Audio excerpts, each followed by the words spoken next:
Bismillahirrahmanirrahim. Bonjour chers collègues, on traite maintenant le cours de pneumopathie infiltrante diffuse. C'est un terme que vous avez vu l'année passée en radiologie sous la nomenclature du syndrome interstitiel. Un syndrome interstitiel, c'est un terme radiologique. En pneumologie, on dit qu'il s'agit d'une pneumopathie infiltrante diffuse, ou bien la PID. Donc on ne dit pas qu'un syndrome interstitiel. C'est le cours de Dr Bedritri. Toujours, vous allez trouver tout ce support dans la description, chers amis. Abonnez-vous si vous n'êtes pas encore. Maximisez vos partages pour que les vidéos atteignent le maximum nombre des étudiants. Contactez-moi sur Instagram pour vos propositions et questions et on abordera votre cours. Donc, les objectifs de ce cours, définir c'est quoi une PID. C'est pas un syndrome interstitiel. I veut dire infiltrante, veut pas dire interstitiel. Toujours, je répète. Là, c'est les PID. Maîtrisez bien sûr la démarche diagnostique devant une PID. Le diagnostic étiologique. Et les étiologies, ça sera un récapitulatif de tout ce qu'on a vu jusqu'en maintenant. De pathologie pulmonaire, pathologie néoplasique, cancer, sarcoïdose, pneumopathie, tout ça peut être une cause d'une pneumopathie infiltrante diffuse. Et dernièrement, là, les principes thérapeutiques, le traitement de ces pathologies plutôt. Donc, premièrement, on va sur le plan suivant. Et premièrement, on abordera la définition. Donc, les pneumopathies interstitielles diffuses. Il correspond à des affections qui sont caractéristiques par une infiltration, c'est pas interstitiel toujours, je répète, du compartiment interstitiel. On dit, je répète toujours en radiologie qu'il s'agit d'un syndrome interstitiel. Le voilà à gauche dans l'illustration. Le voilà aussi un syndrome interstitiel dans la radiographie thoracique. Donc ça, c'est la TDM. Celle-là, c'est la radiographie thoracique. Mais sur le plan réel, il s'agit d'une lésion infiltrante dans le compartiment interstitiel. Ça, c'est un poumon qui est en train de souffrir d'une PID, d'une pneumopathie interstitielle, puis infiltrante diffuse. Donc, les cellules, donc, il s'agit d'une inflammation. Par quoi? Par soit des cellules inflammatoires ou néoplasiques. Vous avez vu la pathologie néoplasique juste en avant, de l'œdème. On va voir l'OAP, l'œdème aigu du poumon comme étiologie, ou bien par une matrice extracellulaire qui est riche en collagène. C'est le cas de la fibrose pulmonaire primitive ou idiopathique. Donc, les causes sont multiples.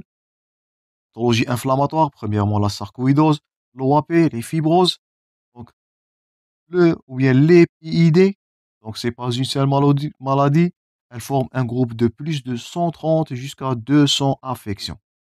Bon, le point commun, donc, c'est l'existence d'une opacité. Donc, ça, c'est la description radiologique. Donc, PID, c'est les maladies. Syndrome interstitiel, c'est l'aspect radiologique. Donc, c'est une opacité infiltrante diffuse donc, à l'imagerie pulmonaire ou bien un syndrome interstitiel. Comme illustré soit en radiographie thoracique, là voilà, ou bien en TDM. Donc, on distingue les pneumopathies infiltrantes diffuses qui sont aiguës. Donc, ils sont prédominés par les causes infectieuses et cardiogéniques. On parlera là d'un OAP, d'un œdème aigu du poumon, ou bien des pneumonies. Vous avez vu les pneumonies précédemment, soit communautaires, soit nosocomiales. Toujours, demande de votre part de suivre l'enchaînement des cours pour mieux comprendre. Et nous allons voir l'OAP, l'œdème aigu du poumon, prochainement dans le module de cardiologie. Donc ça, c'est les causes aiguës. Notez-les bien. Si on vous pose la question quelles sont les causes, ou bien les affections qui vont donner la PID aiguë, donc vous allez citer les causes infectieuses, tout ce qui est aigu, la pathologie cardiogénique prédominée par l'œdème aigu du poumon, on va voir tout ça dans juste quelques plaques. Et parfois, c'est une pneumopathie ou bien pneumonie infiltrante diffuse subaiguë ou bien chronique qui va durer plus de 3 mois. Notez bien toujours ce chiffre. On dira qu'il s'agit d'une PID chronique si cette dernière elle va s'installer ou bien va prédominer plus de 3 mois. On note, comme je vous ai dit, elle est prédominée par la sarcoïdose. On avait vu juste précédemment. Vous pouvez la consulter pour plus d'informations. Toujours, je répète, deuxième pathologie, la fibrose pulmonaire idiopathique. Ça, c'est la sarcoïdose. Ça, c'est la fibrose pulmonaire idiopathique. Lorsqu'on associe le terme idiopathique, veut dire elle n'a pas de cause. Donc, ne confondre pas cette dernière avec les fibroses séquelaires. Ou bien, les pneumopathies infiltrantes diffuses qui sont associées à des connectivites ou à des maladies de système. On va voir tout ça comme étiologie. Donc, si on résume, PID aigu, incriminez-vous les causes infectieuses, incriminez-vous les causes cardiogéniques, surtout l'OAP. Une question fréquente des examens. Une pneumopathie infiltrante aiguë. Cette dernière, elle va durer plus de 3 mois. Surtout, incriminez-vous les deux pathologies, la sarcoïdose, la fibrose pulmonaire, et vous pouvez assister des PID qui sont associés à des connectivités. Trois étiologies à retenir dans les PID subaigus ou chroniques. Surtout deux étiologies, donc les infections et l'OAP, qui sont incriminées devant une pneumopathie infiltrante diffuse d'installation qui est aiguë. Et c'est sur cette plaque-là, les A à retenir, c'est un thème fréquent des questions. Suite à ça, donc l'infiltration, elle est diffuse, elle va se localiser dans, ça c'est un rappel anatomique, elle va être localisée dans les cloisons intra-alvéolaires, lorsqu'on dira un syndrome interstitiel. Donc vous pouvez consulter le cours des syndromes interstitiels, c'est toujours disponible dans la playlist de radiologie. Je vais vous laisser les liens toujours dans la description. Donc c'est les cloisons intra-alvéolaires. Si on vous pose la question dans quelle structure anatomique se situent ces pathologies ou bien ces pneumopathies infiltrantes diffuses, donc c'est les cloisons intra-alvéolaires, vous allez cocher. Les cloisons interlobulaires aussi.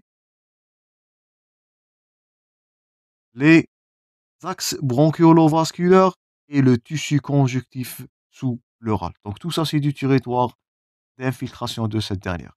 Et bien sûr, l'infiltration de l'interstitium, elle est souvent associée à des lésions, donc des atteintes des alvéoles, des bronchioles, des petits vaisseaux du pleuve, muscles respiratoires et même le corps et la cage thoracique. Donc tout ça, c'est le terme d'atteinte diffuse. Donc si on vous pose la question, je répète toujours, le lieu de localisation, c'est bien le lieu d'infiltration de cette pathologie, c'est les cloisons alvéolaires, et plutôt interalvéolaires, les cloisons interlobulaires, l'axe bronchiolo-vasculaire, les tissus conjonctifs sous-pleurales, et vous pouvez rajouter donc les alvéoles, les bronchioles, les petits vaisseaux aussi, ils sont infiltrés par cette pneumopathie capillaire, les artérioles, les vénules, les lymphatiques, donc tout ça, il est à cocher. Et parfois d'autres structures thoraciques. Cette pneumopathie infiltrante diffuse peut s'étendre vers le pleuve. Je répète, les muscles respiratoires, le cœur. On avait dit qu'il s'agit d'une pathologie cardiogénique et même la cage thoracique. Vous voyez là, c'est pour cela on ne dit pas qu'il s'agit d'un syndrome interstitiel. On dit qu'il s'agit d'une atteinte d'une pneumopathie infiltrante. Infiltrante veut dire toutes ces structures-là vont être atteintes. Et bien sûr, elle est diffuse. Donc, comme leur nom indique, c'est une pathologie qui va disséminer dans la totalité des tissus qu'on est en train déjà de citer. Donc, rappel anatomique, on dira que l'interstitium ou bien l'interstitium pulmonaire, il est formé par tissu conjonctif. Tout ce qui est rouge, il est à retenir et bien sûr à noter, est infréquent d'examen.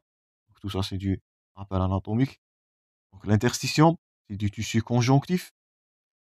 Il va soutenir les axes broncho-vasculaires aussi.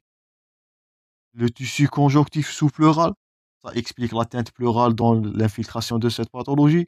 Et les cloisons interlobulaires et intra-alvéolaires.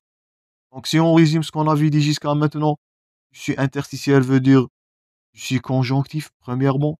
Les axes broncho-vasculaires, tout ça fait partie du terrain d'atteinte de PID. Faites attention, pas seulement les tissus conjonctifs.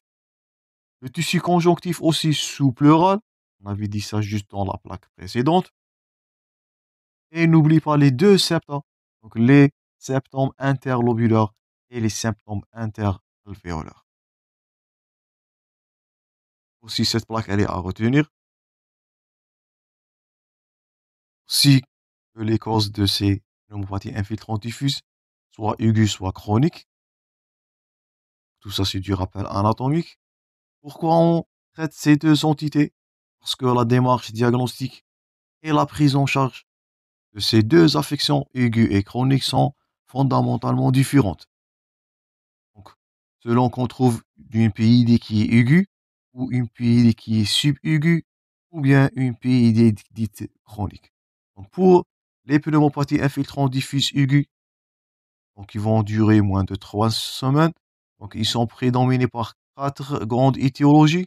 Ils sont à retenir maintenant et on va les détailler dans les parties suivantes.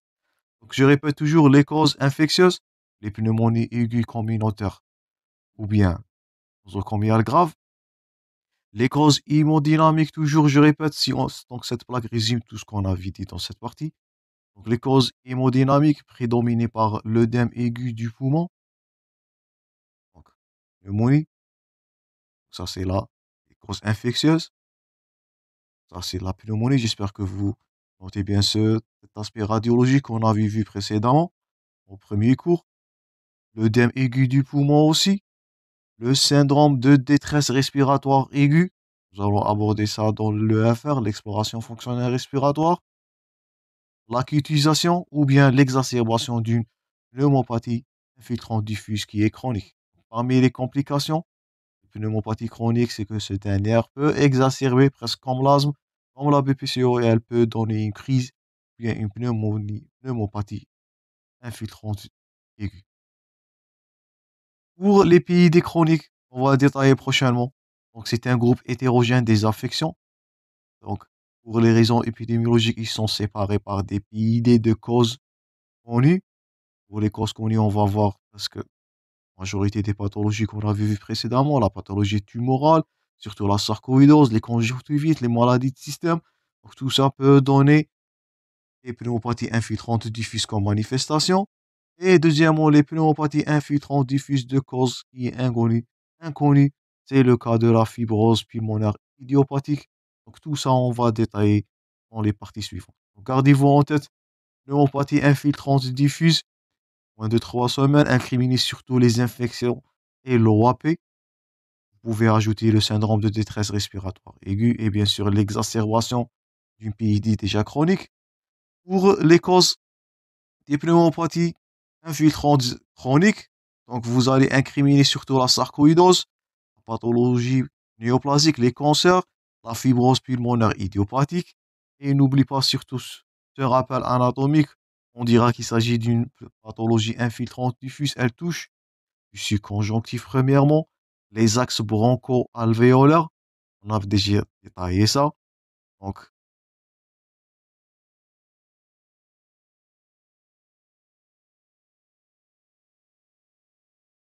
c'est les capillaires, les artérioles, les vénules, les lymphatiques aussi de petite taille. Aussi, n'oubliez pas les tissus ou bien le tissu conjonctif sous-pleural et les deux septums interlobulaires et interalvéolaires. Donc ça, c'est tout pour la première partie, chers collègues. On abordera prochainement les étiologies des pneumopathies infiltrantes diffuses, soit aiguës, soit chroniques. Donc toujours, on insiste sur l'enchaînement du cours pour mieux comprendre. Et vous allez voir, c'est un récapitulatif qu'on va voir prochainement de plusieurs pathologies déjà vues dans cette playlist. Merci pour votre attention, chers collègues. Toujours bon courage dans vos préparations. Merci et à la prochaine.